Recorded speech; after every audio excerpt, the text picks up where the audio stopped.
नमस्कार दोस्तों, राधे राधे, जय जय श्री कृष्ण।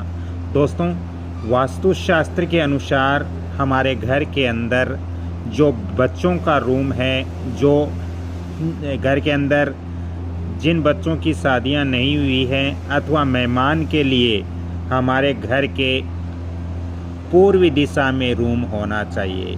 यानी हमारे घर के पूर्वी दिशा, इस दिशा के अंदर हम मेहमानों के लिए या हमारे घर में जो बच्चे हैं उनके लिए यहाँ वास्तु अनुसार हम कमरा दे सकते हैं, रूम दे सकते हैं। पूर्वी दिशा वाले यानी ईस्ट डायरेक्शन के अंदर जो कमरा है, जो रूम है, उसमें बच्चों के रहने के लिए या हमारे जो मेहमान, जो गेस्ट होते हैं उनको रहने के लिए यहाँ पर कमरा वास्तु अनुसार पूरब दिशा में होना चाहिए। और पूरब दिशा में ही बच्चों का और जो गेस्ट हैं उनका शयन होना चाहिए। यहाँ पर वो विश्राम कर सकते हैं। दोस्तों, कभी भी आप अपने घर के नेतृत्व कोण यानी आपके वेस्ट और साउथ, इस डायरेक्शन के अंदर बच्चों का रूम या फिर गेस्ट रूम यहाँ पर नहीं देना चाहिए। दोस्तों, वास्तुशास्त्र के अनुसार नवविवाहित जो जोड़ा होता है, जिन लड़कों की नई शादी हुई है, जिन लड़कियों की नई शादी हुई है, उनको ठहरने के लिए पूर्वी दिशा वाले कमरे में उनको नहीं ठहराना चाहिए। दोस्तों, वास्तुशास्त्र के अनुसार यदि नवविवाहित जोड़े को यदि आप पूर्वी दिशा वाले रूम के अंदर रखते हो, ईस्ट डायरेक्शन वाले रूम के अंदर रखते हो, तो दोस्तों ऐसे में परिवार के अंदर आर्थिक संकट उत्पन्न होगा, साथ ही सामाजिक संकटों का भी सामना करना पड़ सकता है इस घर के सदस्यों को। इसलिए भूल कर भी आपको पूर्वी दिशा वाले जो रूम है घर के अंदर, हमारे मकान के अंदर ईस्ट डायरेक्शन में जो रूम है, उस रूम के अंदर नवविवाहित जोड़े को नहीं रखना चाहिए। यहाँ पर जो बच्चे हैं उनको आप शयन कक्ष उनका बना सकते हो या मेहमानों के लिए शयन कक्ष बना सकते हो। दोस्तों, इसके साथ ही गृह स्वामी का शयन कक्ष भी, यानी घर का जो मुखिया होता है उसका शयन कक्ष भी पूर्वी दिशा के अंदर यानी ईस्ट डायरेक्शन में नहीं होना चाहिए। उनका जो शयन कक्ष है, गृह स्वामी का जो शयन कक्ष है, वो हमेशा नैऋत्य कोण में रखना चाहिए, यानी वेस्ट और साउथ के बीच के डायरेक्शन के अंदर रखना चाहिए। दोस्तों, वास्तुशास्त्र के नियमों को हम यदि फॉलो करते हैं तो ये बहुत ही अच्छी बात है, क्योंकि वास्तुशास्त्र के नियमों को फॉलो करेंगे तो हम घर में सुख शांति और ऐश्वर्य से रह पाएंगे। घर के अंदर हम घर का सौंदर्य बना रहेगा, घर में अच्छा वातावरण रहेगा और आर्थिक संकट भी नहीं आएगा। तो दोस्तों, गृह स्वामी को कभी भी पूर्वी दिशा वाले रूम में नहीं रहना चाहिए। वेस्ट और साउथ के जो रूम है, जो नेतृत्व कोण में रूम है, उसके अंदर रहना चाहिए। क्योंकि अब नेतृत्व कोण में क्यों रहना चाहिए गृह स्वामी को? दोस्तों, ये जो कोण है ये वास्तु के अंदर ये पृथ्वी तत्व कोण माना गया है और ये स्थिरता का कोण है। दोस्तों, स्थिरता का कोण होने के कारण यहाँ पर दीर्घ काल तक निवास कर सकता है गृह स्वामी, लंबे समय तक इस घर के अंदर रह सकता है।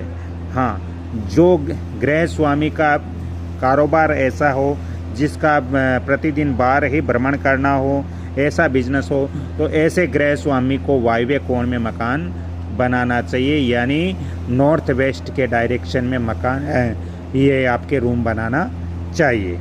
दोस्तों, वास्तुशास्त्र के अनुसार यदि भवन एक मंजिल से बहुमंजिली भवन है, ज़्यादा मंजिली भवन है, तो फिर गृह स्वामी को हमेशा ही ऊपर की मंजिल के नेतृत्व कोण में अपना कमरा रखना चाहिए, अपना रूम रखना चाहिए वास्तु अनुसार। दोस्तों, पलंग, गृह स्वामी का जो पलंग है, मान लीजिए ये गृह स्वामी का रूम है, ये कमरा है, और गृह स्वामी का जो पलंग है उसका सिर वो दक्षिण की तरफ होना चाहिए और उसके पैर हमेशा उत्तर की तरफ रहना चाहिए। और ये जो सामने वाली जो दीवार है, इस दीवार पर रमणीक चित्र होने चाहिए या आशीर्वादी चित्र होने चाहिए, जिससे गृह स्वामी का आत्मबल बढ़ता है और दाम्पत्य जीवन भी अच्छा रहता है। इसलिए दोस्तों, गृह स्वामी का शयन कक्ष के अंदर जो पलंग है, उसके जो सामने वाली दीवार है, उस पर रमणीक चित्र या रमणीक दृश्य के पोस्टर आप लगा सकते हो। और इसके अलावा आप आशीर्वादी चित्र भी लगा सकते हो, जिससे गृह स्वामी का आत्मबल बढ़ेगा और गृह स्वामी का जो दाम्पत्य जीवन है वो भी अच्छा रहेगा। दोस्तों, ये मेरा वीडियो बहुत लंबा हो जाएगा, लेकिन कुछ टिप्स मैं और आपको दे देता हूँ। दोस्तों, सोते समय मुख कभी भी मुख्य द्वार की ओर नहीं रखना चाहिए। यानी मान लीजिए घर का ये मुख्य द्वार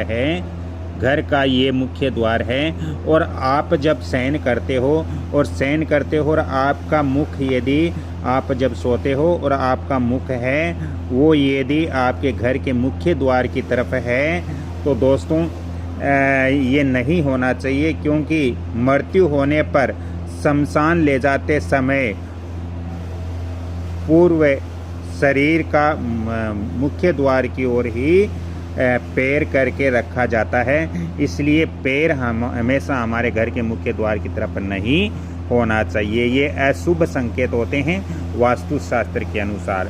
दोस्तों, वास्तुशास्त्र के अनुसार हमारे घर के अंदर जो शयन कक्ष है, उसके अंदर कभी भी किसी देवी देवता का पोस्टर या चित्र नहीं होना चाहिए। दोस्तों, वास्तुशास्त्र के अनुसार कभी भी हमारे घर के दक्षिण डायरेक्शन के अंदर नलकूप या हेडपंप नहीं होना चाहिए। यदि मेरी आज की जानकारियाँ अच्छी लग रही हैं तो कृपया मैं आप सभी से निवेदन करता हूं कि आप इस वीडियो को लाइक, शेयर, सब्सक्राइब करें, क्योंकि मैं इतनी आपको सटीक और महत्वपूर्ण वास्तु की जानकारियां दे रहा हूं, तो आपका भी कुछ कर्तव्य बनता है कि आप इस वीडियो को लाइक, शेयर, सब्सक्राइब करें और जितना ज़्यादा हो सके शेयर करें, ताकि सभी लोगों की इसकी जानकारी प्राप्त हो। दोस्तों, वास्तुशास्त्र के नियमों को हमें फॉलो करना बहुत ज़रूरी होता है, क्योंकि यदि हम वास्तु अनुसार हम अपने मकान का निर्माण नहीं करते हैं तो हमें बहुत ज़्यादा परेशानियां होती हैं, बाद में हमें दिक्कत होती है। तब हमें पता चलता है कि हमारे घर में अमुक वास्तु दोष होने के कारण हमें ये परेशानियां हो रही है, तो फिर हम इतनी मकान के अंदर तोड़-फोड़ भी नहीं कर सकते। इसलिए दोस्तों, पहले ही हमें मकान का जब हम निर्माण करते हैं, नवनिर्मित मकान बनाते हैं, तो हमें पूर्णतः वास्तु नियमों को फॉलो करना चाहिए। और दोस्तों, यदि आपको भी अपने मकान, दुकान, फैक्ट्री इत्यादि का वास्तु व्हाट्सएप विजिट करवाना हो तो मैं यहाँ आपको फ़ोन नंबर भी दे रहा हूँ 7901718402। इसके लिए आपको अलग से चार्ज पे करना पड़ेगा। दोस्तों, ये कमल किशोर भोजक चैनल और वंदना भोजक चैनल आपके लिए बहुत महत्वपूर्ण है। वास्तु और ज्योतिष के टिप्स यहाँ से आप प्राप्त करके आप अपने मकान का निर्माण कर सकते हो। आप अपने मकान में वास्तु दोष संबंधित समस्या का हल कर सकते हो। दोस्तों, आगे बढ़ते हुए मैं एक टिप्स और आपको देता हूं। दोस्तों, पलंग शयन कक्ष के मुख्य द्वार के समीप स्थापित नहीं होना चाहिए। यानी आपका जो मुख्य द्वार है, मान लीजिए ये आपका रूम है और इसके पास में पलंग, यहाँ पर पलंग नहीं होना चाहिए। बिल्कुल पास में बेड या पलंग नहीं होना चाहिए। यदि ऐसा करोगे तो दोस्तों, चित्त के अंदर अशांति रहेगी, आपका मन स्थिर नहीं रहेगा, व्याकुलता आपकी बढ़ जाएगी। तो इस स्थिति के अंदर आप पलंग अपने जो द्वार है, शयन कक्ष का द्वार है, उसके समीप नहीं आपको रखना है। दोस्तों, चलते चलते आपसे निवेदन करता हूं कि आप इस वीडियो को लाइक, शेयर, सब्सक्राइब करें। धन्यवाद। जय जय श्री कृष्णा। राधे राधे। अगली कड़ी में फिर मिलता हूं, तब तक के लिए आपसे क्षमा चाहता हूं। जय श्री कृष्णा।